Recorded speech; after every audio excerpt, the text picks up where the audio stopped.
So here's a question. What happens when one of Britain's most beloved garden flowers starts dying because of climate change? Well, if you're the Royal Horticultural Society, you literally pack up your plants and move them hundreds of miles north.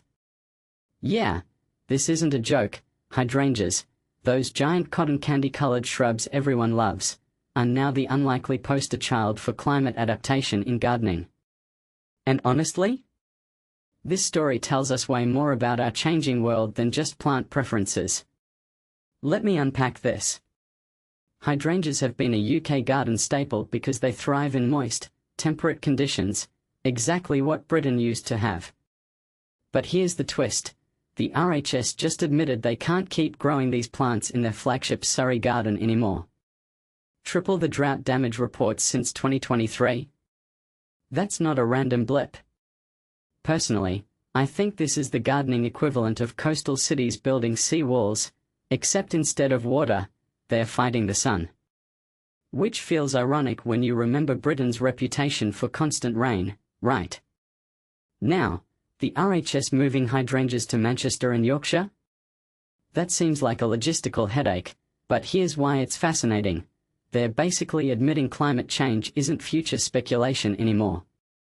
It's affecting which plants survive where, right now. And it's not just hydrangeas, rhododendrons, gooseberries, even national heritage plants are getting relocated. If you take a step back, this feels like watching a slow-motion ecosystem migration. What happens when entire plant collections become climate refugees? That's the deeper question no one's really asking. But wait, what's the bigger picture here?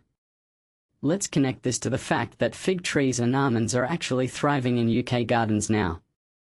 So while some plants struggle, others are flourishing.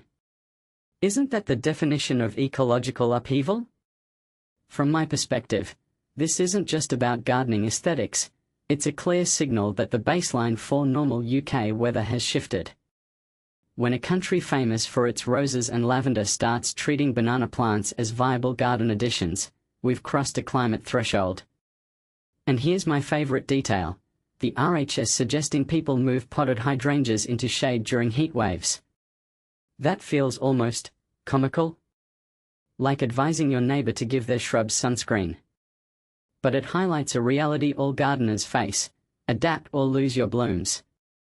What many people don't realize is that this advice applies to more than just hobbyists. It's a microcosm of agricultural challenges worldwide. If we can't grow traditional flowers in traditional ways, what does that mean for food crops facing similar stresses? This raises a deeper question I can't stop thinking about.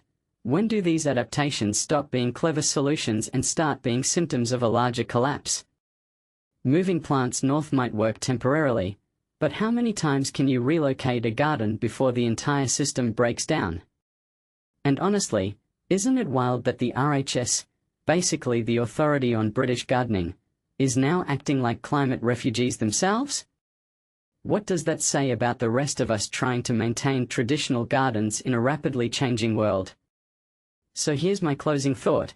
The next time you see a hydrangea bush blooming defiantly in a British garden, take a moment to appreciate the invisible labor behind it. Because that flower isn't just fighting the summer heat, it's a battleground for humanity's struggle to reconcile tradition with survival in the Anthropocene. What would your garden look like if you had to start planning for the climate of 2050 instead of 1950? Let me know in the comments. Have you noticed your plants struggling with the weather lately, or are you already adapting your gardening game?